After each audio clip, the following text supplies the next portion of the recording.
Fala pessoal, tudo bom com vocês? Estamos aqui mais uma vez no podcast do Clube do Dono. Você que é dono, dona de empresa, estamos aqui hoje com o nosso amigo Andrei Daniel Ter. É assim mesmo que fala, Andrei? É isso aí, cara, é isso aí. Beleza. Então, prazer aí de você ter aceitado. A gente fica bem contente de você ter aceitado o convite aí para vir aqui falar com a gente. Andrei, se apresenta aí para a galera, o pessoal te conhecer e entender quem é você e o que você faz. Show de bola, bem. Pô, antes de tudo, agradecer aí pelo convite, que com certeza aí uma iniciativa aí liderada pelo bem, com certeza tem boas histórias para poder compartilhar. Pra,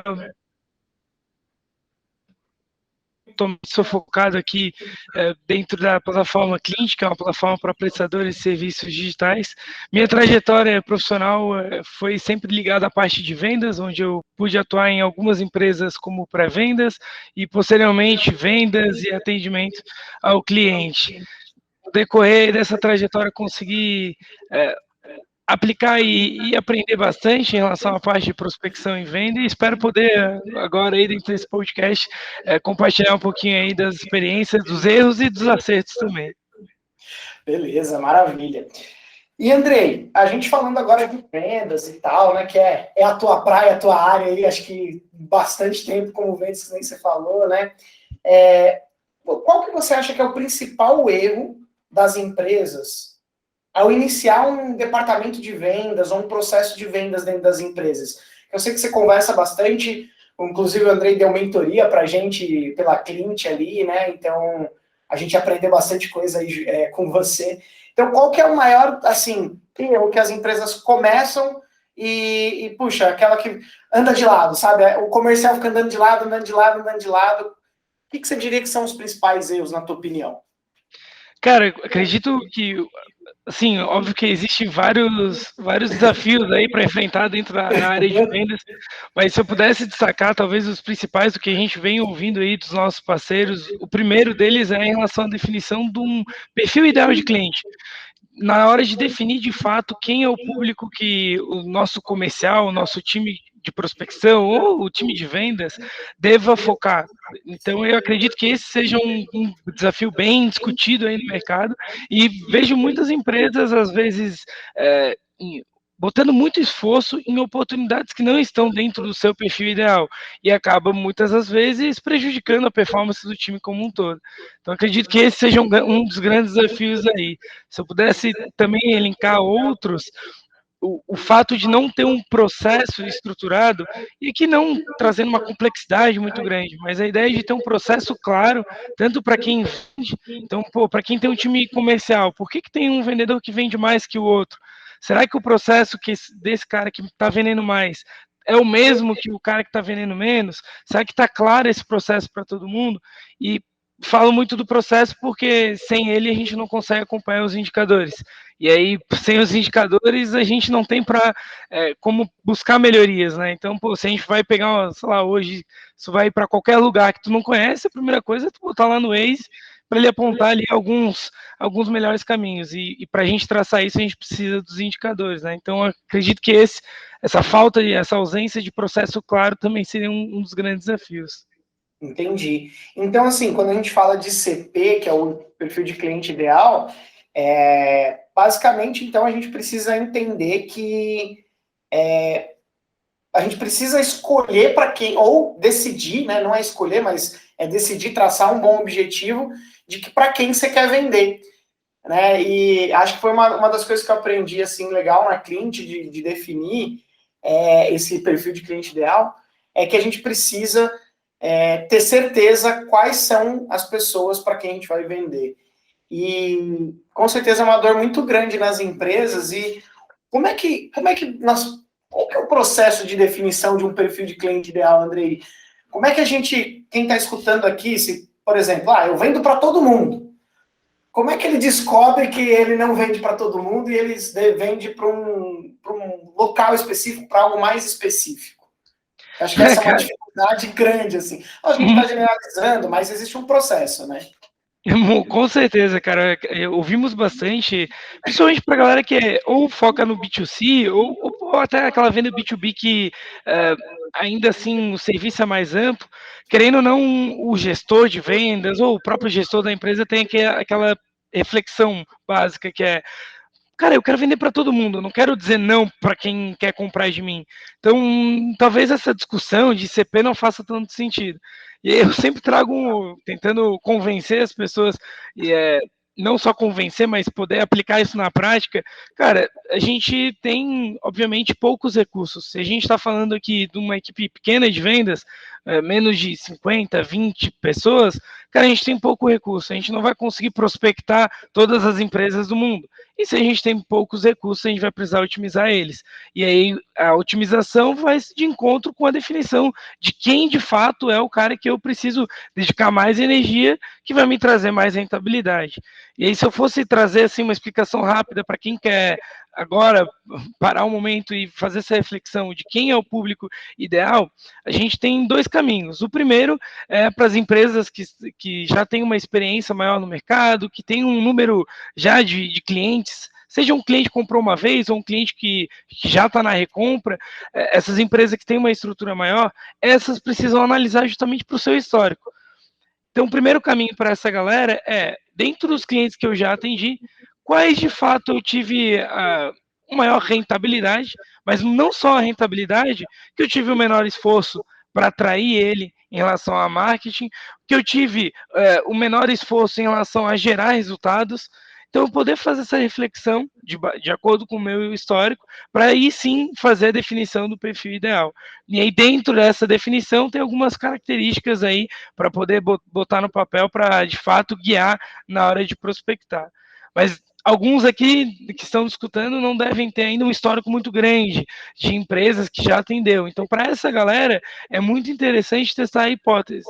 Pô, vamos segmentar quatro tipos de segmento de mercado que eu acredito que eu consigo gerar mais possibilidade de venda e que vão me trazer uma boa recorrência. Para a galera que atua com B2C, da mesma maneira, vamos testar alguns públicos específicos para que a partir desses testes a gente possa ver o que tem menor esforço, né, para gerar essas vendas.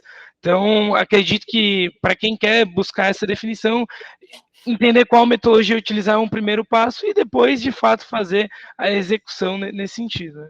Perfeito. Eu acho que aqui a gente teve um ponto de partida que a gente usou isso também, mas a gente fez um pouco diferente, que a gente pegou quem a gente não queria atender. A gente falou primeiro, que acho que é mais fácil, né? Você vai lá, pô, quem eu não quero atender, porque, sei lá, um cliente que está em tal fase eu não quero atender. Como a gente tem uma empresa B2B, por exemplo, uma agência, então, tipo, eu não quero atender empresas que faturam menos de X, porque nosso produto custa Y, né?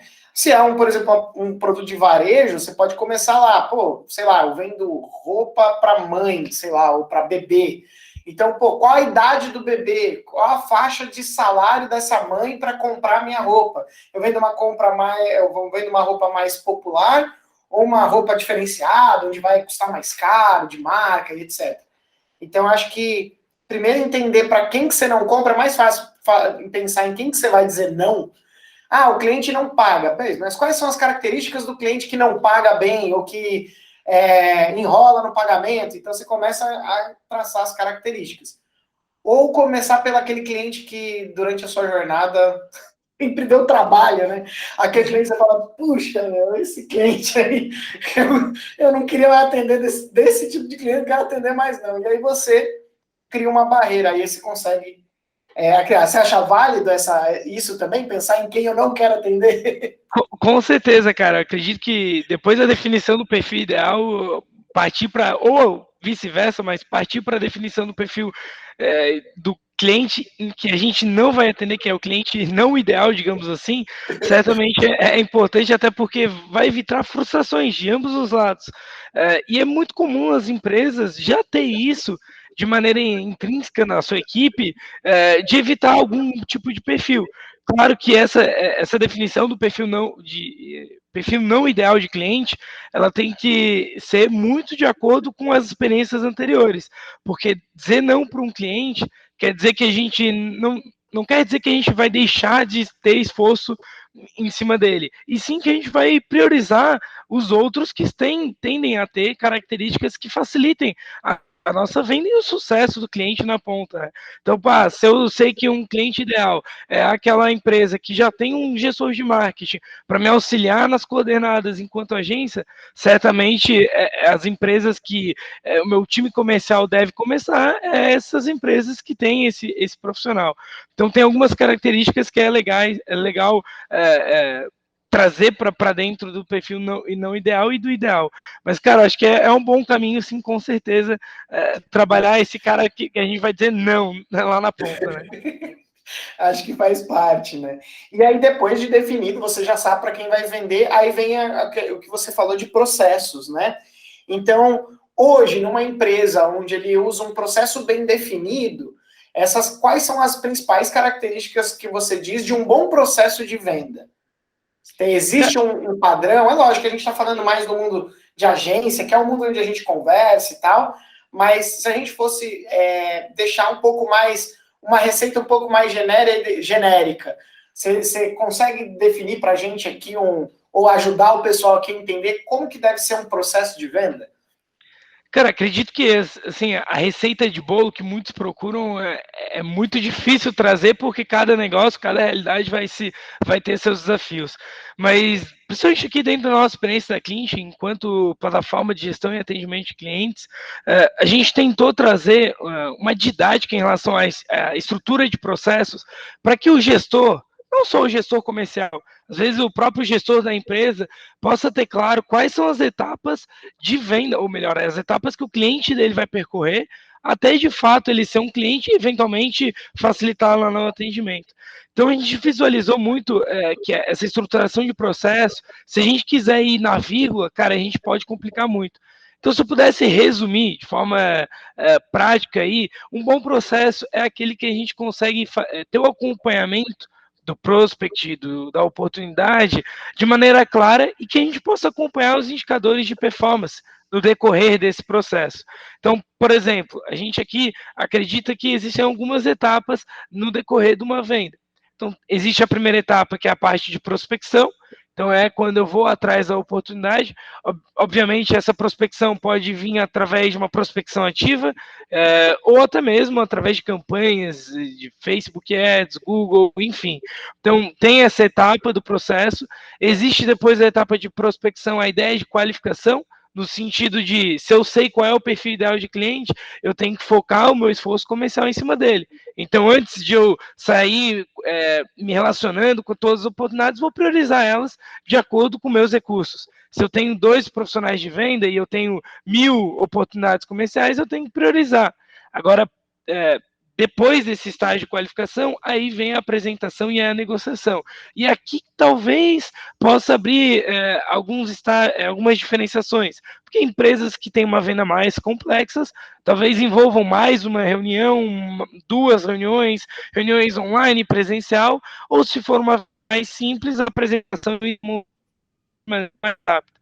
Feita essa etapa de apresentação, vem a negociação, que aí sim é uma etapa que tem que ser acompanhada de perto, com follow-ups e questões principalmente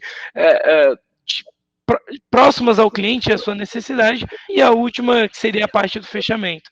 Então, se para quem está nos escutando hoje não acredita que não tem um processo comercial claro, cara, define essas etapas, as atividades que o seu time faz em cada etapa e quais são as metas. Porque se eu estou falando de vendas, e aí já falamos alguns minutos aqui, nós não falamos de meta. E é de vital importância a gente falar, porque o time comercial é movido a essas metas, e a partir delas a gente consegue garantir que está sendo desempenhado um bom processo comercial. Né?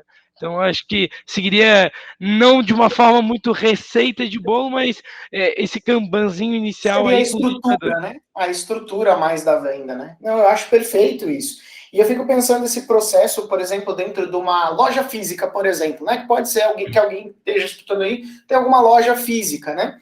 Aí você mudaria a prospecção, por exemplo, por tipo de abordagem. Como é que você vai abordar a pessoa que entra na tua loja, ou ali no teu ambiente comercial, ou no atendimento, quais as perguntas que você faz, como que você qualifica ou prioriza aquela atividade que vai, aquele cliente que entrou, né? E aí você tem lá a apresentação e o fechamento, que são técnicas de venda, né? Então, a apresentação e fechamento, acho que toda venda vai ter uma apresentação e um fechamento, toda, né? Uma abordagem, uma apresentação e um fechamento. Acho que toda venda deve ter isso, né? Quer ela Acredito que presencial, sim, quer ela cara. Tirando, digital. cara, acredito que é esse o caminho, e tu trouxe bem o exemplo de uma loja física. Bom, quando a gente fala de venda B2B, a gente Uhum. tende a evoluir mais o processo, porque a tomada de decisão de uma empresa é diferente da tomada de decisão de uma pessoa. Esse processo de compra é diferente. Mas quando a gente fala de venda B2C, a gente pode ainda assim evoluir o processo. Por exemplo, eu estou entrando numa loja de departamento de roupas aí grande no mercado. Eu entro na loja, a primeira posição do time de vendas é abordar e, cara, você precisa de algo? Será que não é possível a gente evoluir isso para ser mais efetivo? Talvez na abordagem inicial. Então, a gente está prospectando aquela pessoa. Talvez ela não saiba o que ela quer comprar. E muitas das vezes ela não sabe. Se forem em shoppings, certamente que ela não sabe ainda o que ela vai querer comprar. Então, por que a gente não pode mudar a abordagem, inclusive gerando autoridade para o time de vendas, para querer ter uma troca de informações e uma troca de ideias? Penso muito e reflito por que o vendedor não me aborda, por exemplo, Andrei, prazer, eu sou o José aqui da loja X, eu sou um dos times do relacionamento, sou especialista em dicas de De roupa ou moda, design de etc. moda, e cara, o meu papel aqui, a loja X, ela disponibilizou o meu serviço de maneira gratuita para quem está entrando na loja, e o meu objetivo aqui é ouvir um pouco de ti, das suas características, e poder te direcionar aqui algumas sugestões que nós poderíamos trazer para você e para o teu estilo. Tem lojas que diz que talvez tenham todos os estilos, mas, cara, será que tá trabalhando esse processo de, cara, prospecção e relacionamento com o cliente? Porque se eu entro numa loja e o cara me pergunta, cara, o que tu tá buscando aí aqui?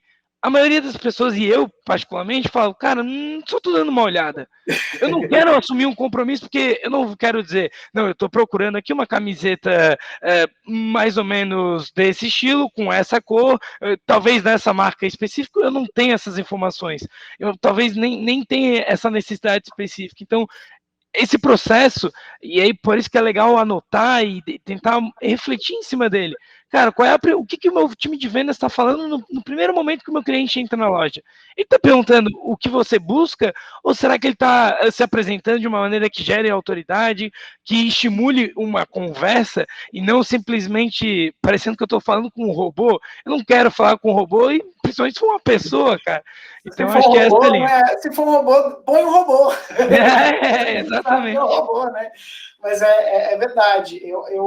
Assim, seria legal, né? E quando a gente faz um processo de venda mais para a empresa, a gente também mapeia a necessidade do cliente com algumas perguntas.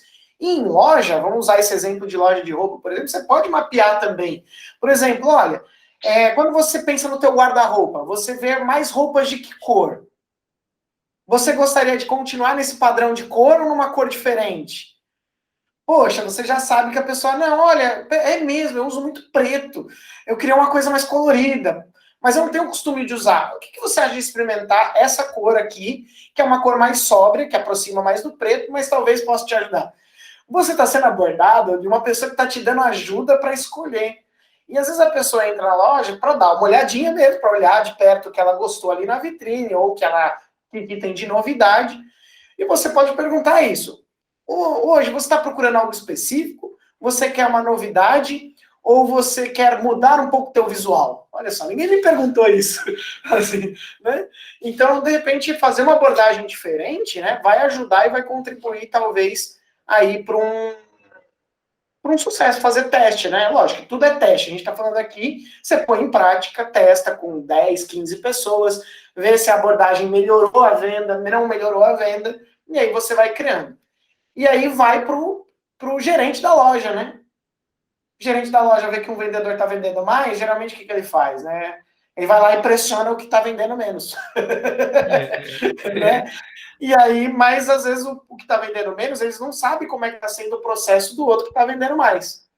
E aí vem o que você falou, processo. Entender o que o vendedor, que aí você vem de indicador, né? Beleza. O meu vendedor X vende mais. Por que ele vende mais? Qual que é a estatística dele? E transformar isso para o outro. Então, indicador é o que vai falar onde você está mais próximo da venda ou não. Quais indicadores hoje, dentro de uma venda, por exemplo, para a empresa, é o que geralmente existe, né? É o que a gente olha, o que deve ser olhado, Andrei. Quais são os indicadores hoje recomendados para quando a gente faz uma venda para a empresa? Boa, cara, essa frente de indicadores, a gente aqui dentro separa em dois grandes grupos. Primeiro, os indicadores primários, que a gente chama, que são aqueles que a gente divide pelas, digamos que pelas áreas dentro do processo de venda, né? Então, envolvendo marketing, pré-vendas, vendas. Então, existem os indicadores primários e os secundários, que geralmente a gente diz que são os indicadores de esforço. Os indicadores primários, e aí pensando, por exemplo, para o time de marketing, seria o número de oportunidades comerciais que foi passado para venda, ou seja, empresas que estão de acordo com o perfil ideal de cliente.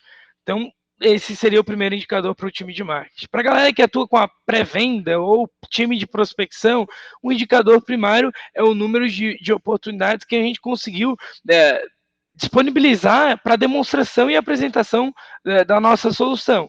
Então, seria o número de reuniões realizadas, o número de demonstrações agendadas, enfim. Então, esse seria o segundo grupo ali para a parte de pré-vendas. E o último, que é a galera de vendas, aí sim, esse é o mais comum, geralmente é o que a galera cobra mais, que é o número de vendas. Cara, quantas vendas estão acontecendo no nosso dia a dia, seja de forma diária, semanal ou mensal. Esse grande grupo, ou melhor, o grupo de indicadores primários, geralmente é o que a galera cobra. Mas o que a galera geralmente deixa de lado é os indicadores secundários, que é em relação ao esforço.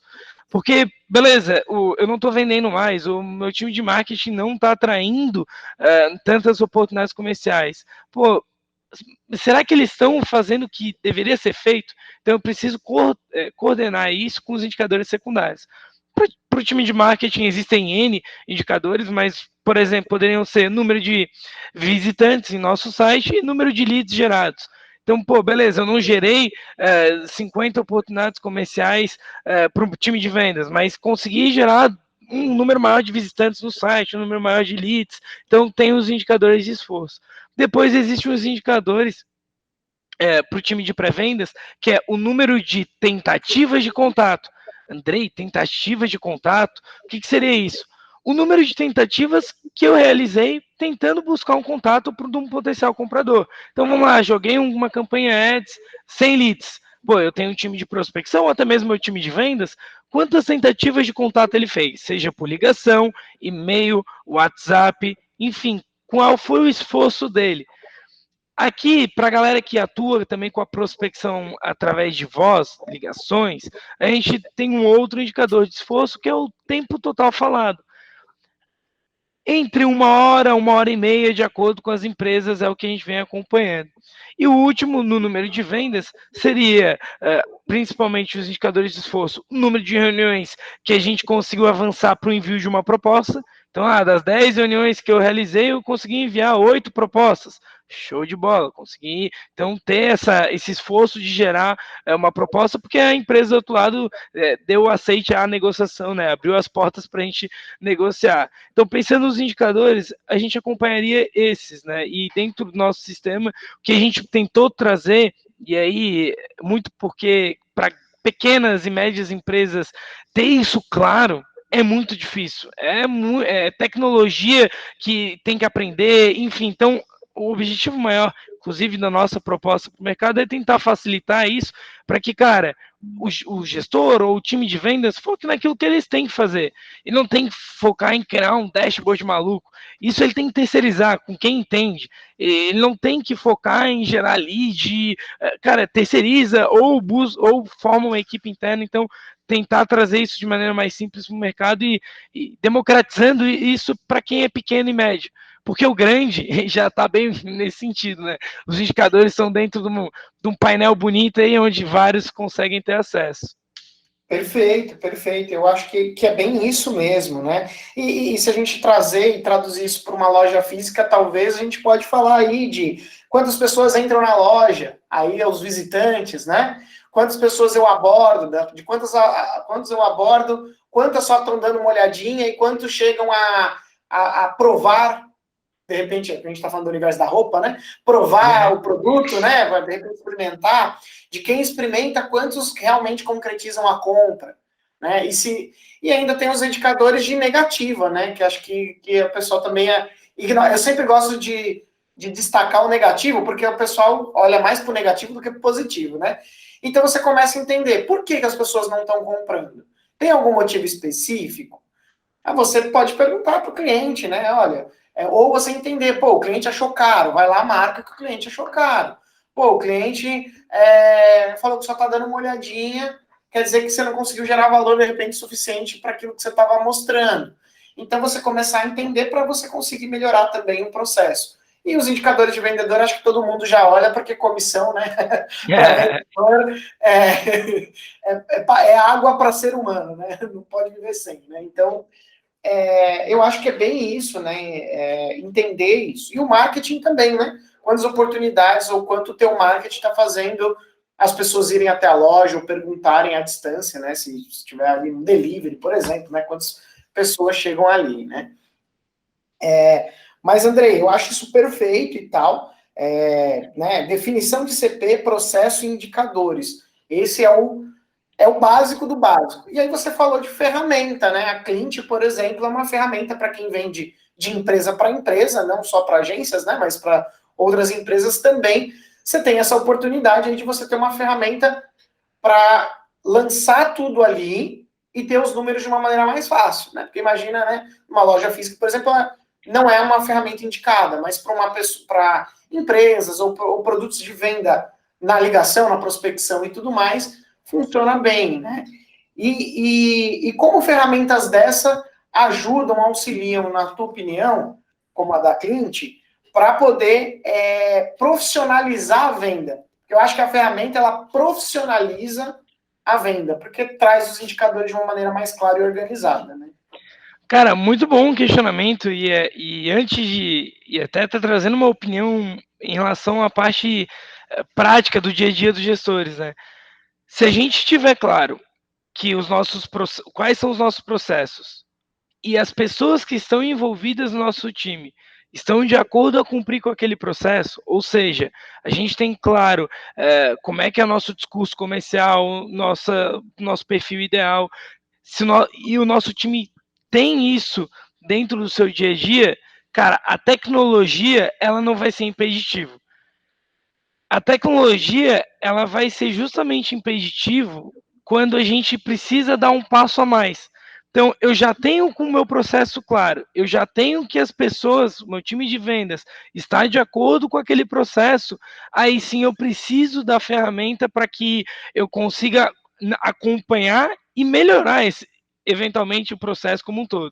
Então, por exemplo, se eu tenho lá, hoje, numa venda B2B, empresas que um time de prospecção e eu não tenho claro quais são as objeções mais comuns, eu estou deixando dinheiro na mesa, porque eu não estou ajustando meu processo para ter melhores conversões.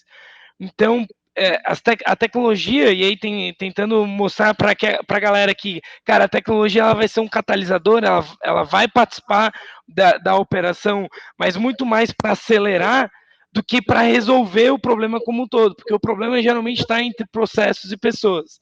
Claro que, e é uma proposta da Clint, de trazer que não só a tecnologia possa acelerar, mas possa educar. Será que a gente tem a educação, o nosso time comercial tem a educação de refletir no seu discurso de maneira contínua? Será que o meu vendedor hoje, ele está testando pequenos ajustes, seja em discurso, seja no formato da apresentação, para melhorar a sua taxa de conversão, ou seja, para ele vender mais? Ou será que não? Meu time comercial ele já tem um processo mais ajustado e tá seguindo e fluindo do jeito que tá. Será que a gente não consegue dar uma acelerada nesse sentido?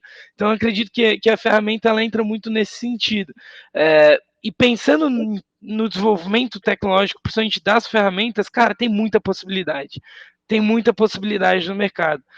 E aí vai de encontro com o que tu trouxe bem, né? Para PME, querendo ou não, essas ferramentas ainda estão distantes. Porque o que elas trazem é uma complexidade maior. Então vai muito de encontro que a ferramenta ela tem que se ajustar no dia a dia da realidade dos gestores, seja dos vendedores. Então, se o meu vendedor não está curtindo usar a ferramenta, é porque ele não está vendo valor. E se ele não está vendo valor, talvez a ferramenta não faça sentido. Então, vai muito, e aí trazendo uma bandeira para o desenvolvimento das ferramentas, de trazer não só a tecnologia, mas a educação em cima disso. Como é que eu educo o meu vendedor para ele sempre querer vender mais? Como é que eu educo o meu gestor para ele querer acompanhar os indicadores? Então, acredito que, e aí, para a galera que tá entrando nesse mundo de ferramenta, cara, tem muita opção tecnológica, mas vai buscar algo que é mais para a sua realidade. Né? Então, acho que vale essa reflexão também. Eu acho que vai muito do processo, né? Você desenha o processo e a ferramenta ela vai ser uma. É o que falou, né? Você consegue apertar um parafuso com a mão? Dependendo do parafuso e do local, você até consegue. Mas a ferramenta ela é um facilitador. Mas ela não é o processo. O processo tem que ser desenhado antes, imagina. Parafuso, a ferramenta lá, a chave de fenda, a chave Phillips, sei lá, né? Foi desenhado um buraquinho para você encaixar e facilitar parafusar o parafuso. Mas não é dependendo da ferramenta que você usar, você pode usar, tem N parafusos para N ferramentas. Primeiro você tem que entender qual que é o encaixe onde vai encaixar os processos da sua empresa e qual ferramenta vai encaixar nesse processo para ele ficar melhor. Eu acho que essa é uma boa analogia aí. Com certeza, cara. Então, muito legal. Eu acho que a profissionalização da venda, e o que eu vejo assim em muito lugar é assim, poxa, ou não tem um vendedor muito bom, né? Que, então são vários vendedores mais ou menos, e aí o churning, que é a troca desses vendedores, é muito alta, porque beleza, né? A pessoa ela não vê como ela pode crescer, como aquilo, como se ela está aprendendo alguma coisa lá dentro, geralmente se coloca e fala, olha, esse é um produto, o cliente vem, ele chegou na loja, você tenta vender. E aí eles dão alguns tipos de treinamento, algumas lojas um pouco maiores, né, dão algum tipo de treinamento, em questão de a pessoa conhecer mais o produto, em questão de conhecer um pouco mais sobre a abordagem, mas, enfim, não tem um processo bem definido, né? Então, eu acredito muito que o processo, ele ajuda a empresa a ganhar inteligência, porque no processo você encontra os indicadores, no processo você cria o ICP, então, eu sou um cara que sou louco pro processo, eu mapeio tudo, né? Então, o mapa dos processos de venda, o nome é Playbook, né? O Andrei que ensinou a gente que ia fazer o nosso Playbook de vendas aqui da Chá Social, né? Também aqui do Clube de Vendas, a gente usou a mesma metodologia do Clube de Vendas, não, do Clube do Dono. E uma coisa que eu acho que é uma pergunta de muita gente, Andrei, e aí eu não sei o quão familiarizado você está com isso, acho que deve estar bastante, a respeito da Lei Geral de Proteção de Dados e a prospecção. Acho que tem muito vendedor com medo aí, né? E também pessoas que recebem ligações que se comportam como se a Lei Geral de Proteção de Dados não pode ligar mais para ninguém. Como é que está sendo o impacto disso aí com vocês, com as pessoas que vocês estão dando esse atendimento e tal? Pô, muito bom. Principalmente aí pensando em LGPD, o que mais impacta dentro, principalmente das estratégias de marketing, primeiro, uma valorização do social selling. Então, pô, galera que tá tentando investir mais em posicionamento da autoridade em plataformas de redes, né, plataformas de redes sociais como LinkedIn, Instagram e tudo mais, para poder, a partir dali, gerar negócios, investimentos maiores em co-marketing, né, estratégias paralelas, então empresas, uma divulga a outra para sua base, então existe, digamos que mudança, não vou dizer uma mudança, que essas estratégias são bem conhecidas e bem aplicadas há anos, mas um esforço maior dentro dessas estratégias. E dentro da prospecção ativa, é óbvio que a LGPD entra como uma objeção maior, porque digamos que é uma munição para o consumidor em relação aos maus atendimentos que eventualmente sofremos de várias empresas. O que eu sempre tento trazer a LGPD ela traz uma proteção principalmente para dados de pessoa física, então a gente consegue quando se trata de dados de pessoa jurídica, ter uma maior aproximação em relação à prospecção nesse sentido. Mas mesmo que o nosso prospect em geral traga isso dentro de uma abordagem de prospecção ativa, a gente precisa entender por que ele trouxe isso e refletir, será que a gente não está fazendo uma prospecção que não está sendo efetiva, que não está agregando valor? É óbvio que a pessoa do outro lado está interrompendo ela no dia a dia. Quando se fala uma prospecção ativa, a gente está dizendo que eu estou ligando para essa pessoa porque eu pesquisei ela, seja em Google, LinkedIn e afins, e entendi que ela é um potencial comprador aqui para o meu negócio. Mas será que na hora de eu abordar ela, eu estou gerando algum valor? Eu estou dando alguma reciprocidade? Estou dando algum tipo de benefício para ela conversar comigo? Ou eu só estou falando de mim, da minha solução ou da minha empresa? Pô, vamos pensar na prática. Tô aqui falando com o Ben e alguém me liga e aí eu eventualmente atendo o telefone e a pessoa começa. Fala, Andrei, tudo bem? Cara, eu sou aqui uma empresa de prestação de serviço XYZ e, cara, eu quero falar mais do meu serviço para vocês aí da cliente. Cara, eu não quero falar com alguém nesse momento, eu quero falar com o Ben, eu estou fazendo outras coisas no meu dia a dia. Então é óbvio que a primeira coisa que eu vou falar, se eu estiver feliz, cara, me liga outra hora, e se eu estiver tranquilo para um pouco irritado, eu vou dizer, cara, não me liga mais, LGPD, e aí trago todas as objeções possíveis. Agora, na prática, será que se ele não tivesse uma abordagem mais efetiva, de provar mais valor, seja me oferecendo algum tipo de conteúdo rico, e aí quando eu falo conteúdo rico, eu não falo do e-book que demoramos 2 horas para fazer.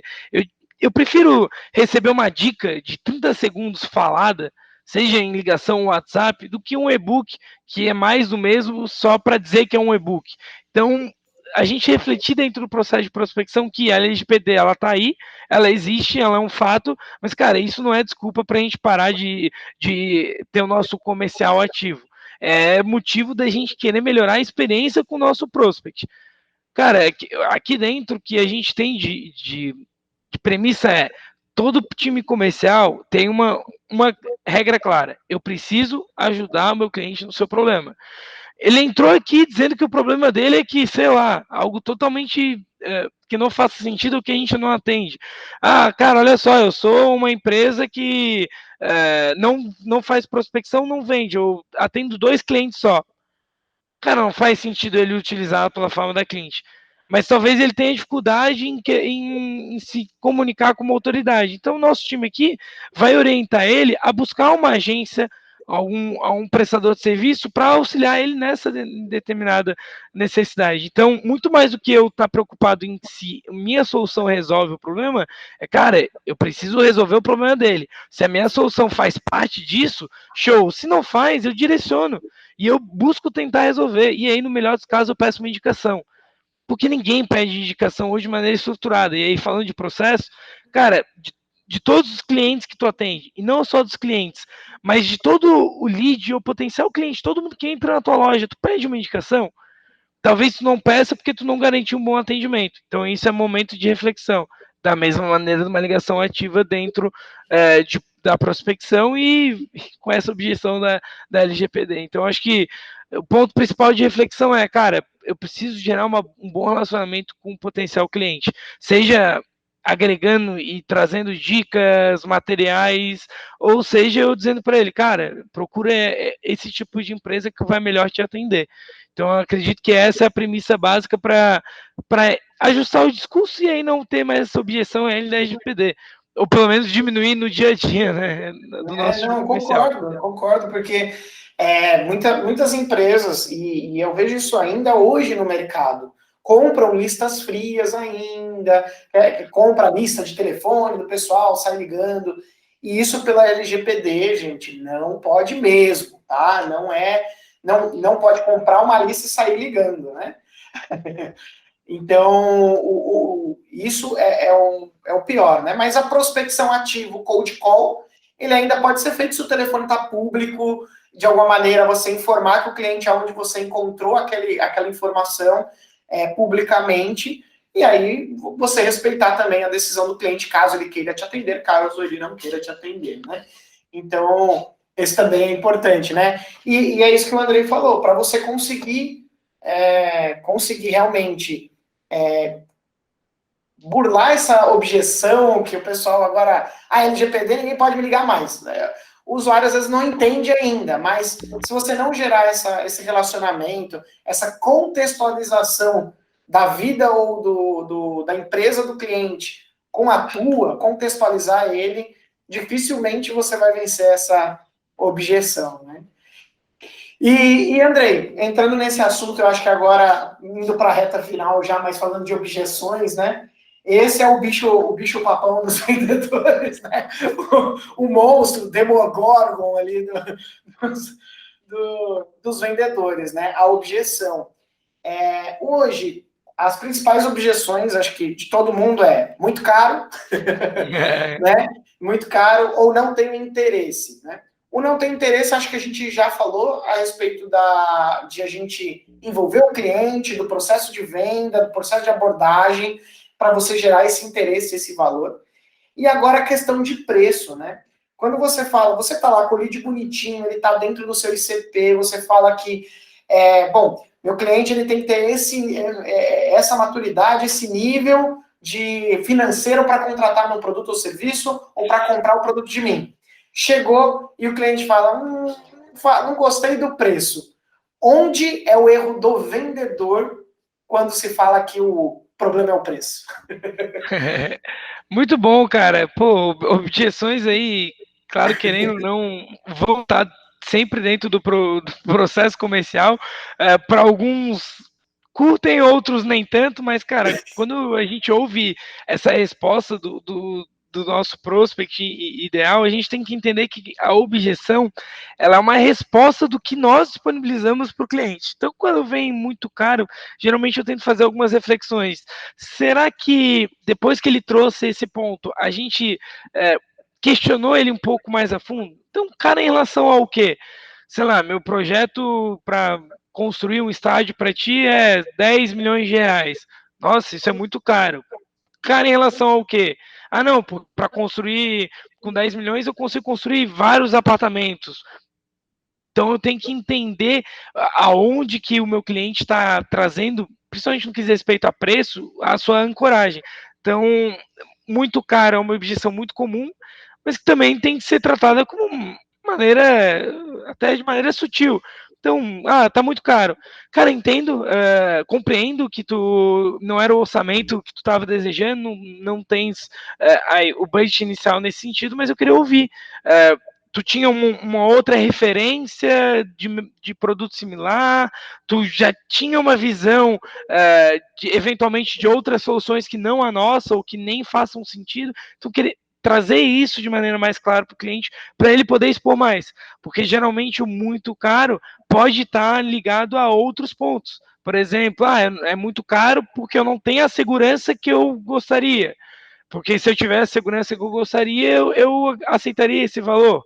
Ou, putz, está muito caro em comparação a um concorrente, e aí poder discutir um pouco mais, né? Quais são os pontos positivos de lá, os pontos positivos da nossa empresa, enfim. Então, acho que dentro dessa objeção, poder envolver mais após ela, né? E aí, claro, pelo que tu comentou, Andrei, objeção final foi: não comprei porque está caro. Onde o vendedor errou?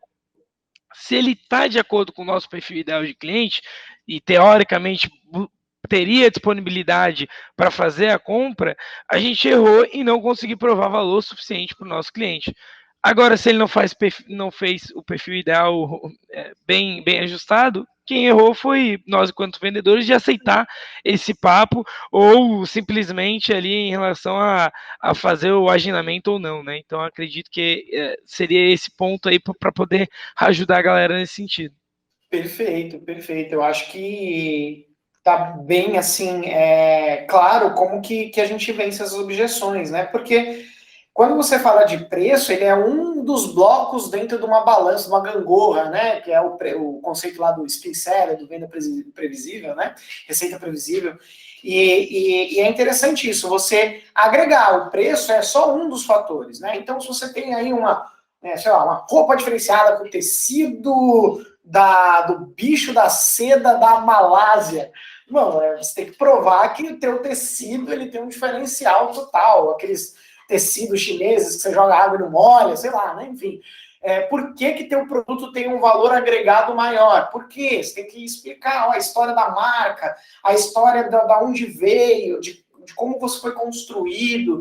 Então, isso ou tem que ficar claro na questão de loja física antes do cliente entrar, ou durante a experiência dele ali, não na hora da venda em si.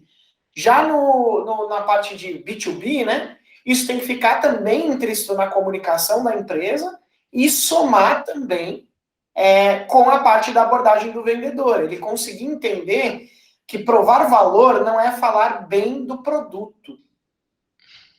Né? Eu acho que esse é o grande erro, né? De que gerar valor é falar bem do produto, mas não é bem do produto.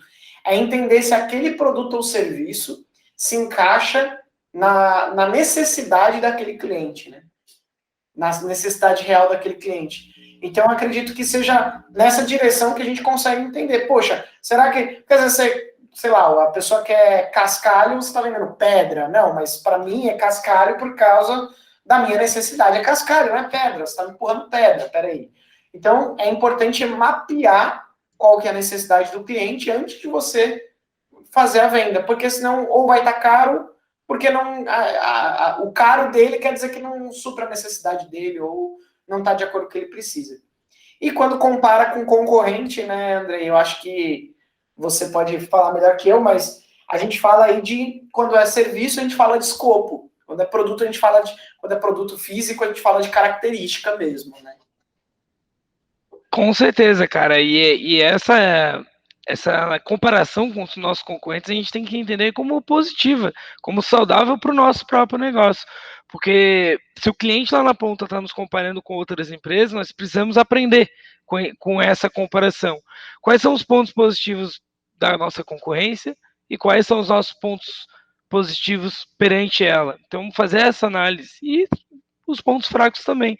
Se a gente tiver claro que essa comparação é saudável para a gente poder evoluir, seja nosso serviço ou nosso produto, a gente começa a ter no nosso dia a dia uma vontade de evolução estimulada por vendas, né? Então, talvez tenhamos perdido algumas vendas para um concorrente X específico. Vamos tentar fazer um cliente oculto? Vamos tentar entender o que está sendo oferecido lá na ponta e entregue, que está, de fato, fazendo com que os tomadores de decisões optem por lá e não por aqui. Então, acredito que essa comparação é importante. Mas tu comentou ali da parte do playbook, né? Para quem vai construir um playbook e quer fazer isso de uma maneira que possa agregar não só para vendas, uma das etapas é a análise da concorrência. Então, antes do meu cliente apontar quais são os meus desafios perante a nossa concorrência, eu tenho que saber e eu tenho que ter claro quais são minhas quebras e objeções. Eu sei que o meu preço é maior. Eu já sei que o meu cliente, o meu potencial cliente, vai dizer, cara, olha só, eu ainda não fechei contigo porque tem uma empresa que ofereceu metade do que tu ofereceu em relação ao preço. Então eu já sei que ele vai falar isso. Se eu sei, eu tenho que me preparar para ouvir isso e mostrar que, primeiro, eu estou seguro em relação ao preço que eu estou praticando e que eu tenho essa prática por determinados argumentos. E aí tenho que expor isso na mesa. Cara, entendo, mas eu tenho mais case, eu tenho essa metodologia validada, eu tenho tecnologias que me permitem garantir uma previsibilidade maior, então eu tenho que expor isso de uma maneira que o meu prospect possa ver mais valor, né? Então eu acredito que esse GG é interessante. Certificar que o cliente também está comparando maçã com maçã e não maçã com banana. Também exatamente. Né? Mas beleza. E eu acho que a pergunta para a gente fechar agora, chave de ouro, é: desconto é nosso amigo ou inimigo? Show. Polêmico, cara. É muito comum essa discussão aí, principalmente nos nossos grupos, com os nossos parceiros.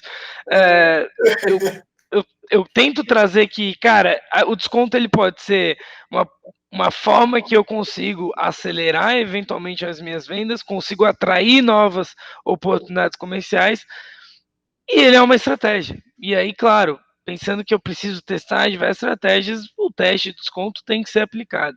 O que não pode é o desconto ser simplesmente a nossa cartada final, no sentido de, se eu estou falando com uma empresa e ela ainda não tomou a decisão se vai contratar ou não, e eu já ofereço desconto, talvez ela entenda aquilo como, cara, um desespero da minha parte de, putz, pode levar meu produto ou meu serviço não vale o que vale. Então, o desconto, ora, ele vai poder ser ele pode dificultar ainda mais a venda ou pode acelerar. Para quem presta serviço, e aí para quem presta serviço, é o que a gente acredita. Cara, antes de dar desconto, caso o teu cliente diga, bem, quero fechar com vocês, eu curti, faz sentido, eu acredito no seu serviço. Para qualquer um, cara, eu quero fazer a contratação do seu serviço, mas eu não tenho orçamento, eu não tenho budget. Aí sim eu posso eventualmente oferecer um desconto para tentar alinhar isso com o dia, com o orçamento, e aí eu fazer a entrada desse cliente. Agora o cliente não disse nada, não aceitou ainda a venda, ele não verbalizou. Ele simplesmente disse, cara, eu vou ver, vou analisar com o meu sócio, não sei, vou ver outros. Se eu oferecer o desconto, o que eu estou dizendo? Cara, olha só, meu serviço não vale o que vale, mas eu te dou um desconto para tu topar aceitar ele. Então, para quem ainda tem aí a prestação de serviço, uma dica é, antes de fazer isso, quando o cliente não verbalizou, reduz o escopo. Cara, olha só para deixar claro, se fizer sentido para ti, que o teu orçamento é X mil reais, cara, eu consigo reduzir meu escopo. Seja isso, uma detetizadora. Pô, eu tenho ali um ambiente de 1.000 metros quadrados. Cara, vai dar 50 mil reais. Meu Deus, André, eu só tinha um orçamento de 40 mil. Cara, beleza, então vamos reduzir o escopo? Então, em vez dos 1.000, pô, vamos pegar 900, 800 metros quadrados? E aí a gente faz esse ajuste aí para poder dar os próximos passos. É melhor do que simplesmente eu só já oferecer o desconto como uma cartada de, putz, será que o meu serviço não vale isso? É a reflexão que o teu cliente pode estar tendo ao oferecer esse desconto, né? Perfeito, perfeito. Eu acho que uma experiência que a gente teve aqui é quando o cliente começou a chorar no final. Aí a gente sentou com ele e falou assim: o único impeditivo de você fechar com a gente é o desconto? É o valor? Se eu fechar com esse desconto que você está falando aqui, você assina o contrato quando? Você consegue me garantir que você assina o contrato amanhã? Porque às vezes o cliente chora desconto, você dá o desconto, ele some e fecha com o outro. Porque, na verdade, ele está fazendo uma guerra de preço entre dois concorrentes. Então, é muito importante você certificar que é isso. Né? Certificar. E aí, se dá o desconto, você também saber tua margem, né? Qual é a tua margem? Se ele for comer tua margem de lucro, quanto que ele vai comer tua margem de lucro? Se sua margem de lucro sumir, você está pagando para trabalhar. Então, desconto, ele pode ser, é aquilo que o André falou, né? Pode ser seu amigo ou teu inimigo. Então, é um grande depende essa resposta. É a resposta que o pessoal não gosta, mas a gente acha que elaborou bem ela, né? Andrei, puxa, muito obrigado por você ter vindo aqui participar do nosso papo aqui, do nosso podcast. Quem quiser conhecer a Clint, como é que faz para conhecer a Clint também? Show de bola, cara. Eu que agradeço bem aí pelo convite. Para quem quer conhecer um pouco mais a Clint, é só digitar aí clint.digital. Somos uma plataforma aí para prestadores de serviços que querem vender mais e melhorar a experiência dos seus clientes. E aproveitando bem, claro que claro. Tomando aqui a iniciativa, para a galera que for comentar aí no YouTube e quiser interagir, fica à vontade. E eu vou liberar para essa galera um mini curso que nós temos aqui de forma gratuita para a parte comercial. Então, são algumas dicas, mini curso bem rapidinho aí para quem quer aprofundar ainda sobre esse tema, e aí fica aí o convite para a galera conhecer a Clint. Então quem comentar aí, eu peço para alguém aqui do nosso time, ou eu mesmo vou lá e libero o link ali para vocês terem acesso ao nosso mini curso de vendas, beleza? Legal, obrigadão aí por esse. Eu não tava sabendo, hein, gente? Então, ó, aproveita aí, ó. Não sei se eu fiz errado, bem, já cheguei, já ofereci. A gente não acha ruim, não. Pode liberar lá. O pessoal vai lá, o Andrei top ali, o pessoal da Clint também muito legal. Sempre foi muito cordial com a gente fez aí um processo deles aí. Meu, vale a pena demais. Obrigadão aí, pessoal, pro Clube do Dono. Um forte abraço e a gente se vê na próxima podcast. Beleza, Andrei? Isso aí. Vamos parar a gravação aqui. Show de bola.